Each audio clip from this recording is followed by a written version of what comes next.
प्रिय छात्रों, पिछले पार्ट में हमने तुम्हें फ्यूचर कंटिन्यूअस टेंस का अफर्मेटिव सेंटेंस और नेगेटिव सेंटेंस बताया। आइए इसके बाद चलते हैं इसी के इंटरोगेटिव सेंटेंस फर्स्ट टाइप और सेकंड टाइप पर। देखिए, फर्स्ट टाइप यानी जिन वाक्यों के शुरू में क्या शब्द आता है, फर्स्ट टाइप होते हैं। तो पहला एक हमने एग्जाम्पल दिया, क्या मैं गांव पैदल जा रहा हूँगा। रहा हूँगा आया था पहचान में। जिन हिंदी वाक्यों के अंत में रहा होगा, रही होगी, रहे होंगे, रहा होगा आदि शब्द आते हैं तो वो वाक्य तुम्हारा फ्यूचर कंटिन्यूअस टेंस का होता है। अब रहा हूँगा से पहचान हो गई हमें कि ये फ्यूचर कंटिन्यूअस टेंस का वाक्य है। क्या से पहचान हो गई, ये इंटरोगेटिव सेंटेंस फर्स्ट टाइप का है। तो देखिए इसे कैसे बनाएंगे। मैं आ रहा है, मैं करता क्या है इसका, मैं। आई और बी के साथ सेल लगाते हैं, यानी सेल भी, और जो कर्ता बचते हैं उनके साथ विल भी लगाते हैं। तो हमने उसी के अनुसार सेल लगाया, फिर मैं की अंग्रेजी आई और फिर बी, यानी सेल बी के बीच में आई यानी कर्ता, सेल बी और विल बी के बीच में कर्ता आता है। अगर नहीं आता है, ऐसे भी हो सकता था, क्या मैं गांव पैदल नहीं जा रहा हूँ, तो ये इंटरोगेटिव और नेगेटिव मिक्स हो जाता है, समझ रहे हो ना। तो उसे कैसे बनाते, सेल आई नॉट बी, अगर कर्ता चेंज हो गया आता है यहाँ पे, मैं और हमने होकर के कुछ और होता तो विल आई नॉट बी, समझ रहे हो ना। लेकिन फिलहाल में जो दिया उसे देखिए, मैं के अनुसार हमने सेल लगाया, फिर आई फिर बी। जा रहा यानी जाना गो होता है, आईएनजी फॉर्म लगती है, गोइंग। गांव में यानी टू विलेज, कैसे, पैदल, ऑन फुट यानी पैरों से, पैदल पद यात्रा होती है। तो इसका नियम होता है हेल्पिंग वर्ब विल या सेल अकॉर्डिंग टू सब्जेक्ट, यानी कर्ता के अनुसार। दो कर्ताओं को छोड़ करके आई और बी को सबके साथ क्या लगाते हैं, विल। आई और बी के साथ सेल, बी तो लगती है तुम्हें पता है, प्लस सब्जेक्ट। अगर नहीं आता है वाक्य में तो सब्जेक्ट के बाद ही नोट लगा देते हैं, तब भी लगाते हैं। लेकिन यहाँ नोट नहीं है तो सब्जेक्ट के बाद ही हमने बी लगा दिया। प्लस एमवी फर्स्ट फॉर्म यानी मुख्य क्रिया की प्रथम अवस्था, प्लस आईएनजी, या फिर पूरे को आईएनजी फॉर्म बोल सकते हैं। प्लस ऑब्जेक्ट यानी कर्म, प्लस अदर वर्ड अन्य शब्द कोई आता है तो, प्लस क्वेश्चन मार्क यानी प्रश्न सूचक चिन्ह। तो ये होता है तुम्हारा इंटरोगेटिव सेंटेंस फर्स्ट टाइप। इसके बाद चलते हैं इंटरोगेटिव सेंटेंस सेकंड टाइप पर। देखिए सेकंड टाइप के लिए हमने तुम्हें स्टार्टिंग में ही 10-11 मीनिंग लिखाए थे, क्या, कब, कहाँ, क्यों, कैसे, कितने, कौन, किसके, ये सब लिखाए थे। अब वो मीनिंग तुम्हें याद है तो तुम वाक्य बना सकते हो, अगर वो मीनिंग याद नहीं करें तो तुम वाक्य को नहीं बना पाओगे, क्योंकि वो ही शब्द, उन्हीं में से कोई शब्द आता है इनमें बीच में। जैसे एक एग्जांपल हमने लिया है, तुम्हारा भाई कल कहाँ जा रहा होगा।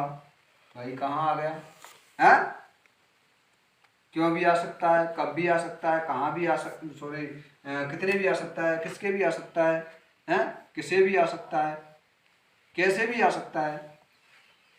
तो वो 11 मीनिंग है जो वो तो जरूर ही याद करने हैं। वो 11 कौन कौन से, एक होता है क्या, व्हाट मीन्स क्या, WHAT। दूसरा होता है क्यों, वाई। तीसरा कब, व्हेन, क्या, कब, क्यों, कहाँ, वेयर। चार हो गए, कौन, हु, किसे, होम। 6 हो गए। उसके बाद किसके, व्होज, है, होता है कि नहीं होता है, विच, कौन सा। 8 हो गए। और एक होता है विच, कौन सा हो गया, एक। और 2 होते हैं हाउ मैनी और हाउ मच। हाउ मैनी कितना, कितनी, कितने, यानी काउंटेबल के लिए, गणनीय के लिए। और हाउ मच कितना, कितनी, कितनी होता है अगणनीय के लिए, यानी जो वस्तुएं नहीं गिनी जा सकती वहाँ पर हाउ मच, और जो वस्तुएं गिनी जा सकती हैं वहाँ पर हम लगाते हैं हाउ मैनी, समझ रहे हो। अब देखिए इसमें से कोई एक रह गया है, वो देख लेना। ये 11 मीनिंग होते हैं इस तरह से, समझ रहे हैं ना। तो उन्हीं 11 मीनिंगों में से कोई एक आता है इसमें शब्द। तो देखिए यहाँ पे आया कहाँ, तो कहाँ की अंग्रेजी वेयर। अब तुम्हारा भाई आई और वी को छोड़कर सबके साथ क्या लगाते हैं, विल, बता चुके हैं।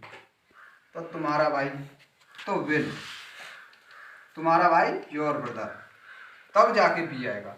नहीं आता तो नॉट आ जाता, बी से पहले, कर्ता के बाद, नॉट बी, ऐसे। अब जाना गो है, आईएनजी फॉर्म गोइंग। कल टुमारो, आने वाला कल है, बीता हुआ यस्टरडे, आने वाला टुमारो, और क्वेश्चन मार्क। नियम इसका होता है rule, interrogative word plus helping verb will shall according to subject plus be plus M first form plus ING plus object plus other word plus question mark.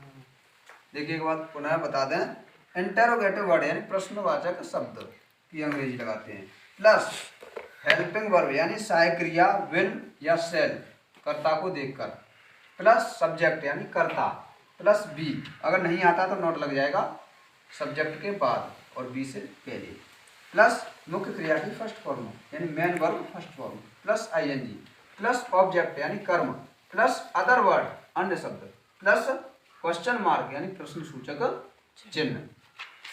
समझ रहे हो ना यहाँ तक। देखिए इसके बाद एक और वाक्य ले लेते हैं, अब विद्यालय कौन आ रहा होगा। मान के चलो विद्यालय के अंदर पियोन है चपरासी, तो उससे कहा कि भाई गेट को बंद कर दो। चपरासी बोला सर अभी विद्यालय कोई आ रहा हो शायद, तो खोलना पड़ेगा।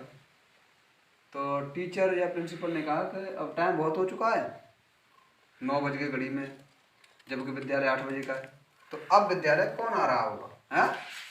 तो इस बात को इंग्लिश में कैसे बोलेंगे, तो देखिए अब विद्यालय कौन आ रहा होगा, इसमें कर्ता लापता है, कर्ता है ही नहीं, कर्ता के विषय में पूछा जा रहा है। कौन आ रहा होगा, जो आ रहा होगा वही तो कर्ता है जो कार्य कर रहा है, तो कौन, वो, ठीक है। अब यहाँ पे आई और बी तो है नहीं, तो सेल लगाएंगे हम, विल ही आना है, वो विल बी, आना कम तो कमिंग,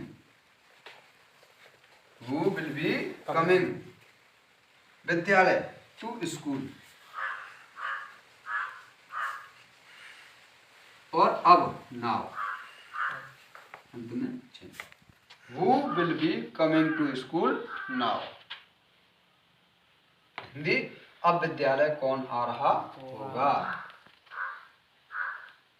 ऐसे वाक्यों को इस तरह से बनाएंगे।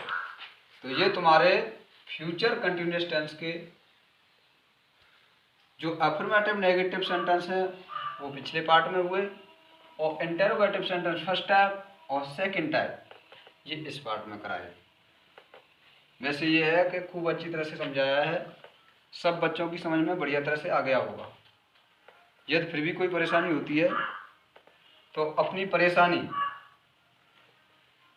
नीचे कमेंट बॉक्स दिया होता है उसमें लिखें, और लिखने के बाद हमारे पास सेंड करें। तुम्हारी परेशानी जो भी है, प्रॉब्लम है या कहीं पर समझने में दिक्कत हो रही है, उसका जो आंसर है, रिप्लाई है, वो आपको दिया जाएगा।